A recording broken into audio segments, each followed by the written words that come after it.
just want to say, I could be a famous rapper, you know what I'm saying? Like, January, February, March, April, May, and June. You gotta find.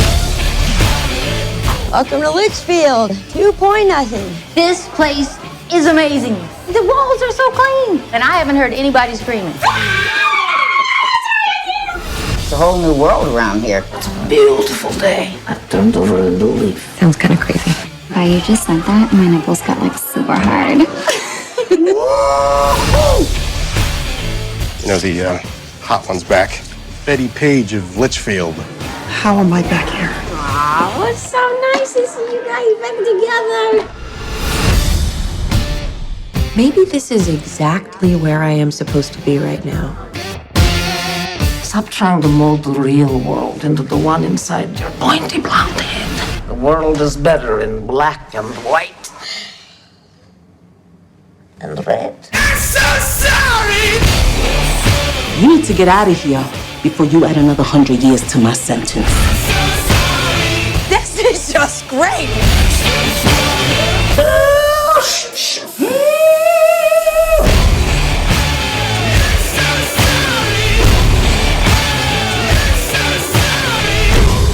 Don't you try nothing. I love everybody. This piece of writing is obscene. It's pornographic. No, it's not just sex. It's love. It's two people connecting with 4 other people and aliens.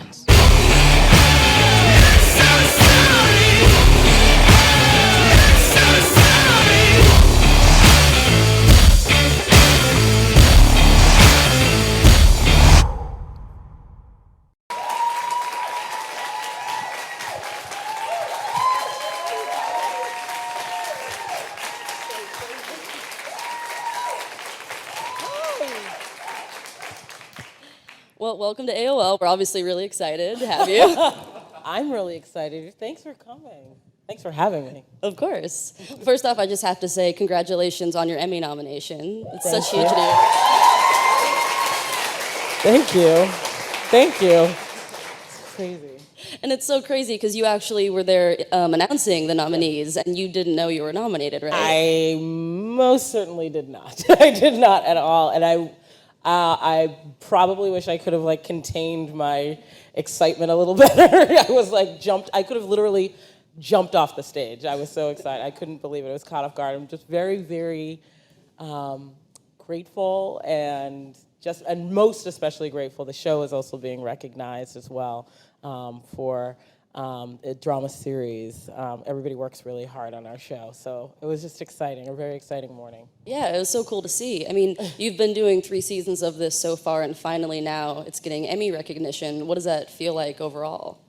You know, I think we feel just really grateful. Everybody works on the show, so everyone from cast to crew, casting, production, works so hard every single day. We are a team over on our show, Go Team Orange, and we really enjoy being there and telling the story and doing everything that we can to tell the best story that we can.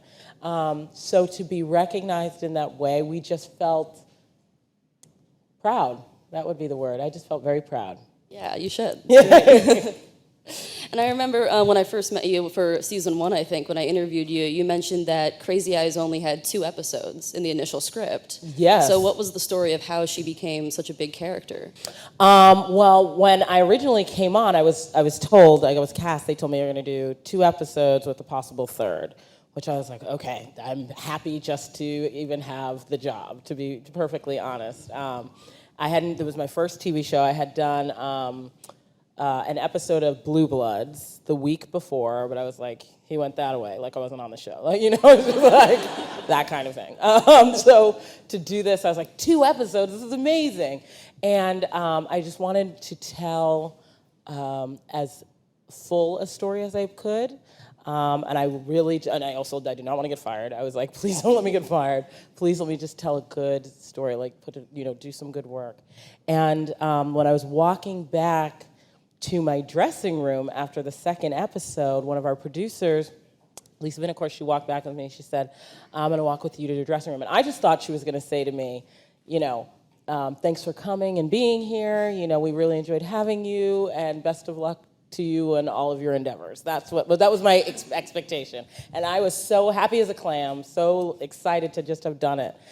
And when I got to my dressing room, she was like, thank you for being here. I was like, mm-hmm. And she was like, we've enjoyed having you. I was like, mm-hmm, yep. And she's like, and we're gonna use you more. And honestly, you guys, I thought she just was gonna say, you're gonna get to do that third episode, because it was possible third episode. So I was like, oh my gosh, I'm gonna get to do that third episode. This is amazing.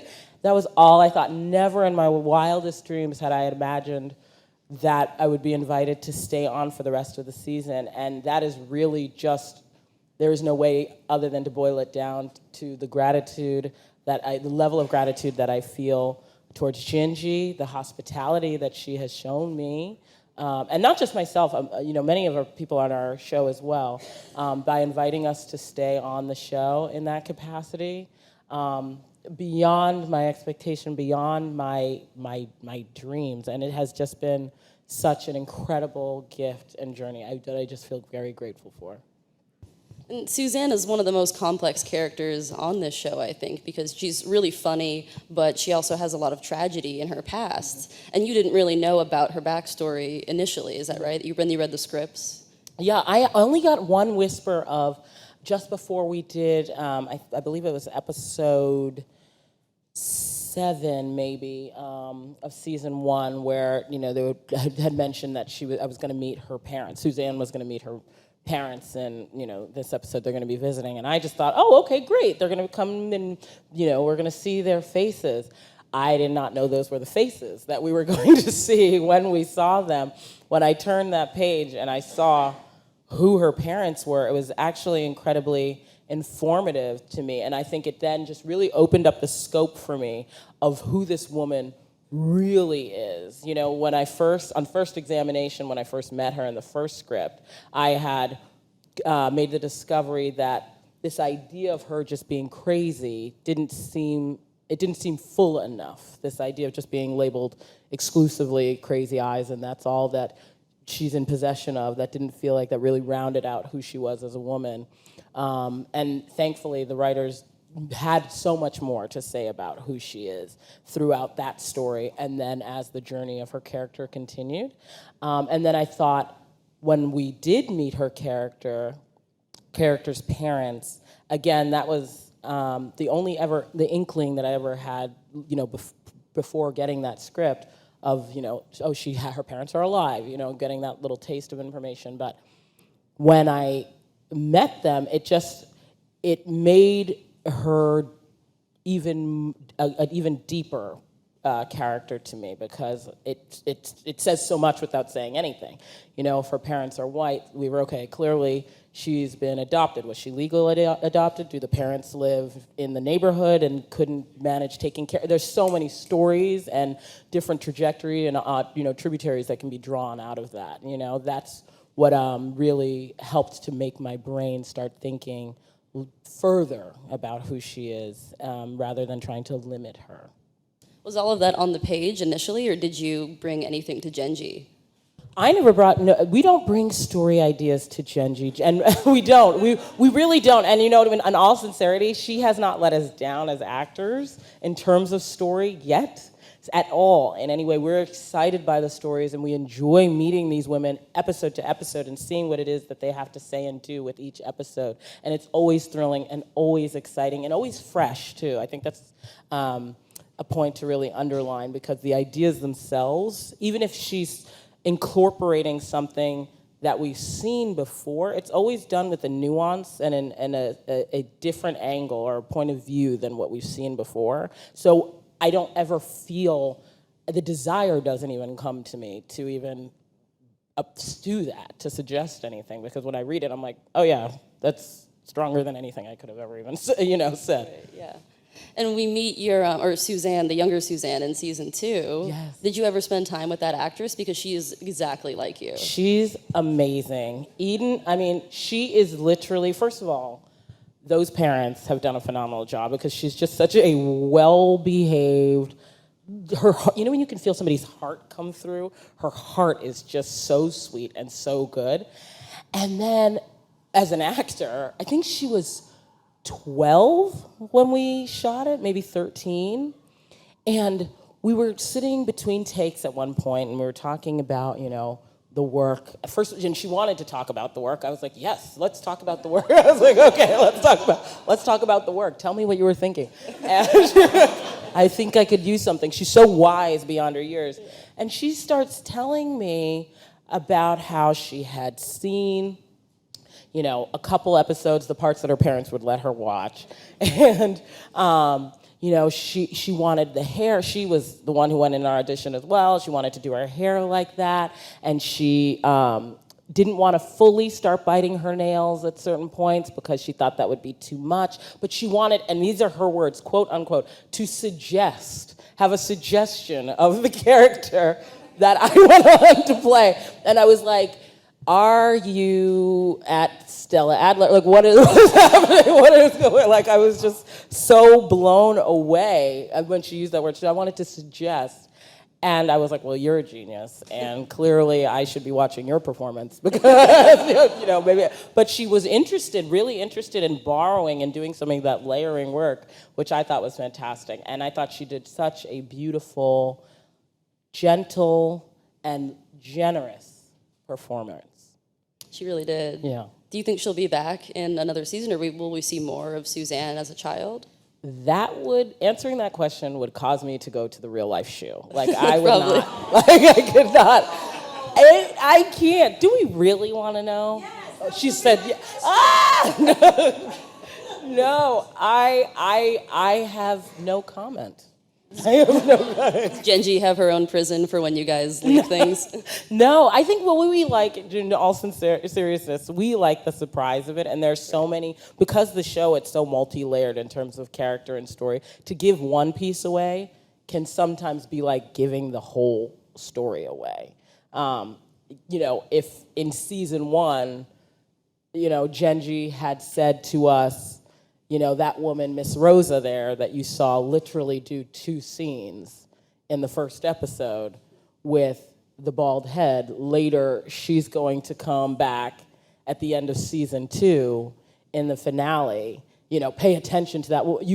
It changes the whole shape of the show. The thing that's exciting, I think, and I think personally when I watched the show and the brilliance of Genji, is that she's able to really take people you would see and just to assume them to be someone in the background and then push them forward.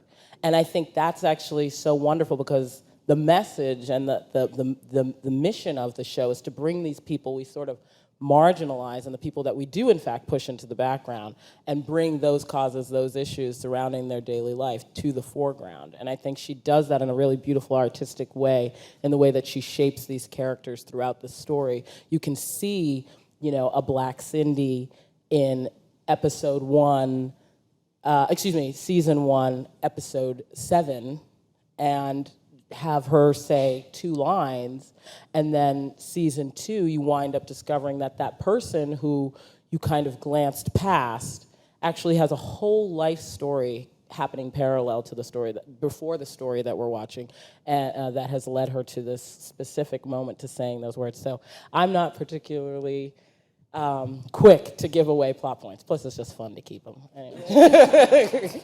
And even beyond the stories themselves, just the cast is so diverse. I mean, it's one of the most diverse casts of women and with different gender identities, with Laverne Cox, of course, and Ruby Rose. So what is it like to be on a set full of so many different types of people? Heavenly. Really, truly. It feels like, I have the great fortune of living in New York City, but I feel like a lot of our world is changing, be it because of, the advent of the internet. And so our world has been forced to integrate and come to know people in ways that we would think they were so different from us, but we start to realize, in fact, that we are all the same. We are all one human family. And so being at work and watching that happen actively on a set, and not with singular representation, But with mass representation, you know, we have a cross-section of Latino women on our show who are on a show working alongside a cross-section of Black women, a cross-section of white women, a cross-section of gay women, you know, a cross-section of male representations as well. We can't forget about that as well. And I think that melting pot is the world that I like to see. I love seeing that art reflected back at me. I think that it's important to see, and I'm just really happy, honestly, that people are choosing to watch our show, because by watching our show, and not only our show, you know, also shows like A Scandal, shows like A How to Get Away with Murder, that has that diverse representation, and that it's popular among audiences. I think it tells people that, yes, I don't mind it. I'm fine with that. I want to see more of that. Yeah, that's so exciting to see. And even this third season of the show, we finally see all the different groups come together, and especially the lake scene at the end. Sorry, spoiler alert, guys, if you haven't finished. But I have to ask, what was it like shooting that final episode? Okay, that episode was, honest, it was so much fun. It really was so much fun. Okay, first of all, I have to give huge props to our producer, Neri Tannenbaum, who's our line producer and is responsible for, you know, locations and picking the days in which we prepare to shoot X, Y, and Z scenes. And that scene had to be shot before we actually reached episode 13, because we were obviously in the water, and so we couldn't shoot it at the end of our shoot schedule, so it would have been way too cold to have done it. And so she had looked into the forecasts and what projections were happening, and it was October, and she knew that there was going to be this one day where there's this chance that on a Saturday it was going to be possibly in the high 60s, low 70s, and so we had to shoot on a Saturday that day. And you know, in October, so you can tell me it's 70 degrees, but it's still October. So it's like, you know, like, so, you know, you don't know what it's going to be, you know? And so, but we got there, and it was indeed warm. So A, go Neri, it was in fact warm. 2, a day that it could have been, and I think everybody would have been understanding if the cast was, you know, it was tough and maybe a little, you know, grumpier than we've ever been, because we're not really grumpy when we go to work, but you're being asked to go into cold water or being asked to swim in October, you know, all these things. I think people would have had some empathy and understanding for that, right? Was not that. Everyone's mood was incredible. And I'm not making that up. I mean, everyone. The mood was, and I mean, I don't know if I was on a euphoria that I was like, this is amazing, and everybody behind me was like, we are not, but like, it's like, I don't know, but I remember feeling like everybody was so game, the crew was game, we had people, our writer, our director, our screen supervisor, Aaron, our producer, Lisa, everybody, people who did not have to get in the water, legitimately did not have to get into the water that day, got in the water at some point in solidarity. They would get in with waiters, you know, and just come and stand in the water to be there for us. And that's the kind of set we work on. And I remember thinking to myself, this is why I like saying Team Orange. That's when, you know, it's easy to be a team when you're winning. It's on the hard day, you know, that is this really somebody who stands beside me and who I stand beside? And that feeling just came radiating through. We are here together doing it. It was amazing, and I just felt so proud and so happy to be a part of that. It looks like you guys are having a lot of fun in that a blast. episode. You cannot make that up. We were just, I mean, it was ridiculous. At one point, people are like, get out of the water, and we're like, nah, maybe we'll stay. You know, but it's like, it was incredible. It was really incredible. And you hang out with the cast outside of the set, I know, right? And you said backstage that you watched the season with some of them. Yes. Yeah. Yes. I had a watch party with some of the girls, and that was incredible.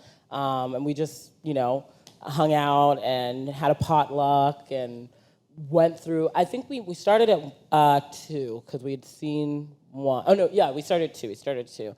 And I think we made it through maybe 5 or 6, somewhere around there. I want to say 5 or 6. Yeah, we did, because we were just, you know, we're still talking and then hanging out at the same time. But yeah, it is a I love these women.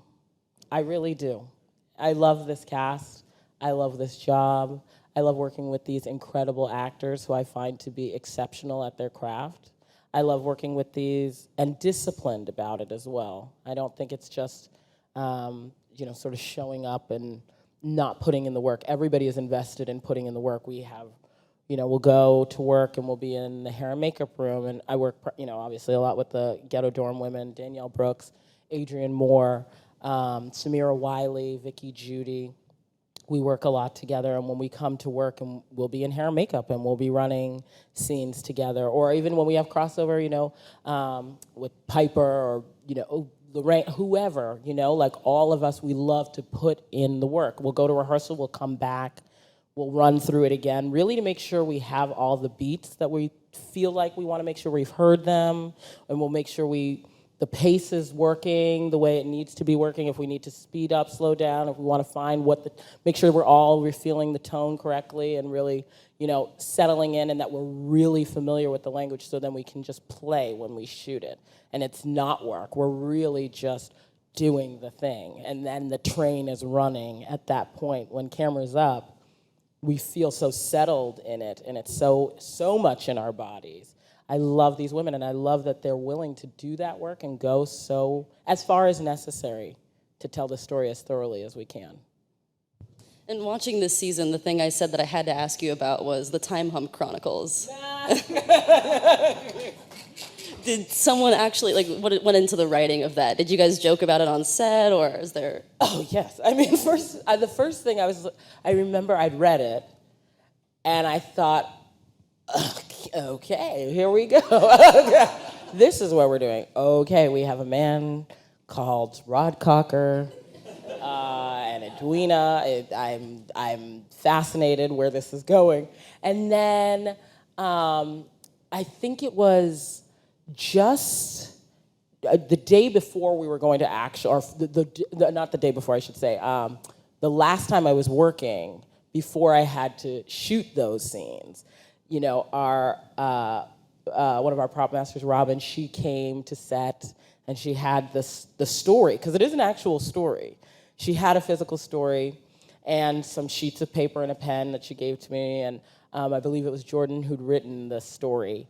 And she said, we'd love if you could take this home and write it as Suzanne would write it, and, in your hands, and feel free to illustrate and, contribute or do whatever you want to put in there. And so I was again, thinking, I was like, okay, I will be happy to. And so, so those pages that you see, that is actually the actual Time Home Chronicles. Were you to pick it up and read it, that is an actual story. Yes. Is Netflix going to publish that? People ask me that. People ask me, they're like, is Netflix going to come out with the book? And I was like, people are invested in the Time Home Chronicles. I'd read it, yeah. Yeah. I mean, I would not be surprised if I was walking through Barnes & Nobles or I was like, oh, good read. I've heard it. Bestseller for sure. Yeah, I've heard something about that book. Yeah. And we saw the chicken once this season. Yes. What's your own philosophy behind that? Is the chicken real? Okay. My thoughts on the chicken are that I believe it is a symbol. It's an escapist symbol. It's based in realism, obviously, because chickens do exist. So it's not like we're seeing a dragon, but it's but I feel like because it has the ability to go within and outside the walls, I feel like it serves whoever the person is whoever the person seeing the chicken, it can see when they see the chicken. I believe the chicken to represent or symbolize some desire to escape a point in their life, be it escape the current situation in their life. When Piper was seeing the chicken, I thought it was interesting that when Piper was seeing the chicken, it was happening in this episode when she and Alex were having a very contentious period in their life. Alex was feeling really, Piper was really upset at Alex for having ratted her out, and she was feeling really trapped inside of Litchfield. And so I was thinking when she was seeing it, I thought that she really wants to get out. It's very active, this desire to leave. When Caputo and O'Neill are seeing the chicken, O'Neill's talking about being really exhausted about, having walking this wall, and Caputo's right in the middle of the transition and feeling like he's not advancing in the way he wants to in his career. So now he sees the chicken and he wants to move from his station. I feel like the chicken is, and I don't think it's a surprise that some of the people who don't see the chicken, Red never sees the chicken, but Red never sees the chicken when Red is still the head cook. So I don't know if she necessarily has that escapism in her because she's where she wants to be within the confines of Litchfield. But then all the, some of the women who are running after the chicken, in that final scene, who say they see it. I'm like, I wonder if those women really want to get out. So I think it's a device. Yeah, that's interesting. I think it's there. I think they see it, yeah. I think we can break to audience questions now. Hey, I would love to ask some audition advice for you as a former young actress, and what was the best piece of advice that you've received throughout your career? Okay. The best piece of advice I have ever received in my career was from my mother. Truly. My family is from Nigeria. I'm first gen here. And this is someone who has worked tirelessly, to make her children's wants and dreams come true. She used to say when we were kids, my American dream is for my children to be able to live their dream. That's my dream, And when my mom dropped me off to come live in New York at the train station, I remember her turning off the car, and she looked at me and she was like, Uzo, just work hard. I don't ask anything from you other than to just work hard. I don't know what will come. I don't know when it will come, but something will come. I have never heard of nothing coming from hard work. And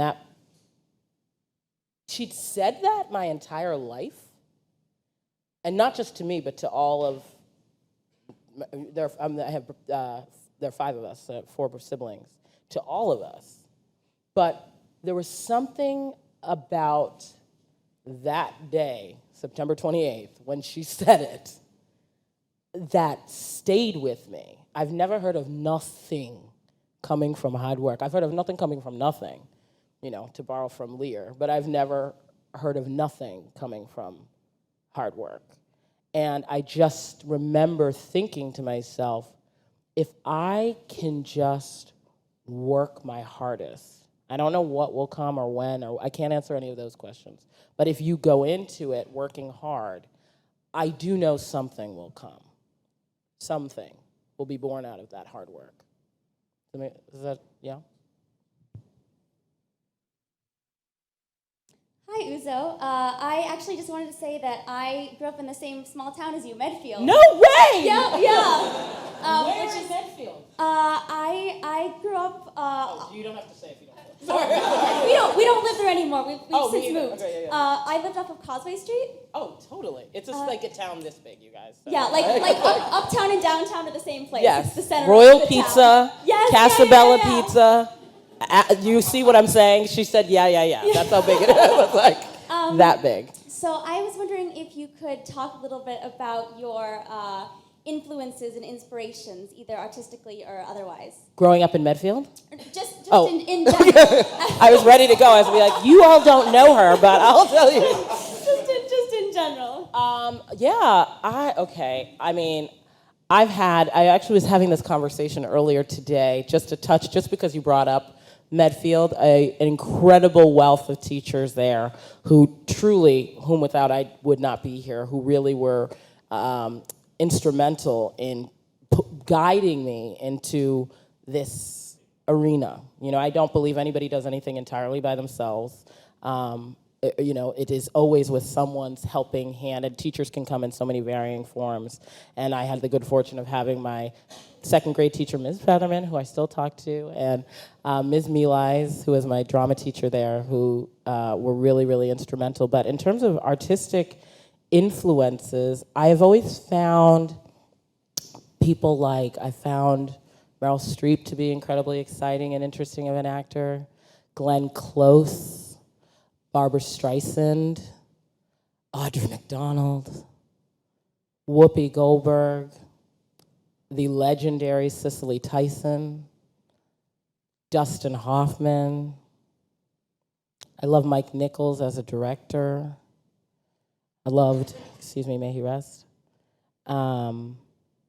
Leontine Price, Nina Simone. I'm very attracted to people who have something to say, generally.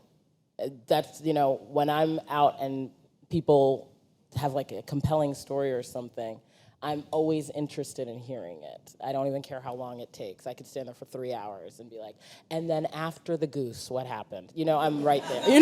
Like, tell me all about it, Mother Goose. It's like, I want to know. I'm very interested in people who have something to say, and people as artists who have a distinct point of view, who aren't necessarily interested in incorporating or, trademarking somebody else's, but just standing sort of on their own and standing in it, too, as an artist, for better or worse. I really am drawn to that kind of work. And fearlessness in their work. Hello. So excited. I'm sure I'm speaking for everyone. As you can see, we are so excited and pleased to have you here at AOL. Aww. So thank you so much for coming. You are a brilliant, beautiful actress. The multifaceted performance you do of Suzanne is just compelling, and is why I refer everybody. I tell them my first binge-watching experience was Orange is the New Black. Yeah, so get with it. If you don't know, get with it. Yes. I wanted to know, when did you realize, and when did the whole production team feel and know the groundswell of the excitement about your character and how much people loved your character? I remember the MTV Awards when you came out as a trio to present, and you did your little bit, and the audience just went mad, absolutely mad. And I wanted to know, when did you realize that that was happening about you? And my second question is, who handles the black women's hair? Because they handle the hair really good on the show. And I wanted to know, were you influential in making sure that that was represented well and done well, and the styles look like, yeah, they could have did that in a prison, but they don't look all busted? Yes. Well, thank you. I was into the second question first. We have an amazing hair and makeup and costume design team as well, who I want to just lay in there, who are phenomenal with handling. Our department head, Angel DeAngelis, handles the design, overall designs. But we have the woman who does our hair and is also instrumental in that design and creation is Dee Dee Harris. Mama D, we call her. And she is Mama D. She is Mama. She is, you sit in her chair and you feel like you've gone. You feel like you've gone to the salon for the day. She is excellent at her job, not just good and efficient. She is excellent at her job. And she does my hair every single day. Every single day. When I auditioned, I had my hair in the Bantu knots. And when I came in, her first day, I said, well, I had my hair in the knots. And I was like, they were like, and she's like, I got you, baby. I was like, no, but they were kind of, she was like, I got you. And sure enough, 45 minutes later, she got me. She had it. And she's so wonderful. And Angel the same, they're so wonderful. And Valerie also, we also have another person, Valerie, working on the team. Amazing, and she really handles that. With regards to the first side, I don't know would be my answer, and I'm not trying to even be cagey about it. I really just don't know. I know that I loved reading her story, and I felt a care and a want to be careful with her as the scripts and the stories kept coming along. I really wanted to just be present for her. I wanted to protect her, and I wanted the love that I felt coming through the page from her to come through, and for her to be understood. I don't know, it's not my job to handle or negotiate anybody else's emotions, any other character's emotions, but I did want her voice to be heard and not to feel stifled, and that she is unafraid of being herself, whether it's accepted or not, is what I loved about her. She is 110% of herself, from her hair to the things she says. She just is. That's who she is, and isn't going to adjust or change stream for anybody, and I love that about Suzanne. Last question. Hi, I'm Mitch. Big fan. Edge? Mitch. Oh, Mitch. Nervous I was going to Mitch. be like, are you in U2? I'm on Edge. I'm so glad your big break came on Netflix, because it seems that you can it really has given a lot of people in the various shows they do an amazing opportunity to just showcase their acting, which you're doing a phenomenal job. My question is, how has your life changed? I mean, first it's like you're this blowout hit, and now it's a couple of years later. I mean, you probably can't walk down the street the same way you used to. That would be a fair statement, Mitch. But you know what? It's okay, because I have not had the encounter, knock on wood, of anybody saying anything other than lovely things about the show. People really always just want to come over and say, thank you so much for making a show like this. Thank you so much for this story. I know that story. They just want to share their own stories. So I don't mind it. It is always from a place of love. I have not encountered anything but love for our show since it's come out, and I'm grateful for that, because it could not be that, and we have had love, so much love given to us. So that's a change. And ways that my life has changed. I don't get to wear my Bantu knots anymore, but on the street, which is a small sacrifice.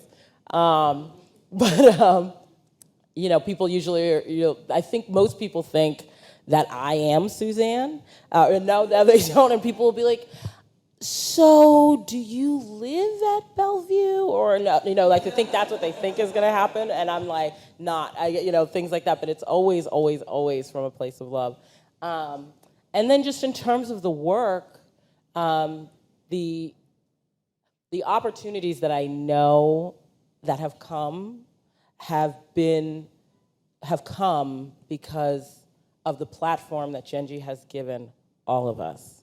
She has given us the opportunity, because here's the truth of the matter. When I think about Orange now, 3 seasons in, and right before that, the landscape of television has changed so vastly. Now it's just, so many different types of television shows from our own, like I mentioned before. There's the Scandal of it, the How to Get Away with Murder. There's the Empire of it. There's the Transparent. So many television shows. Unbreakable Kimmy Schmidt. There's so many ways in which girls and how women are represented. And that's exciting. And I'm just grateful that Genji decided to tell a story at a time when stories like these weren't being told, when everything standing in front of you probably, arguably, should have been saying no.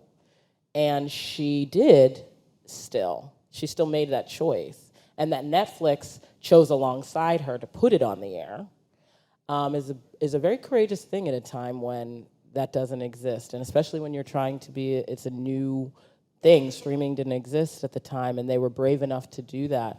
I think that was exciting and I'm grateful for it, because it gave people like myself, my fellow actors, an opportunity to be seen, and for, hopefully, people at home to feel seen. Yeah, it definitely does. Thank you.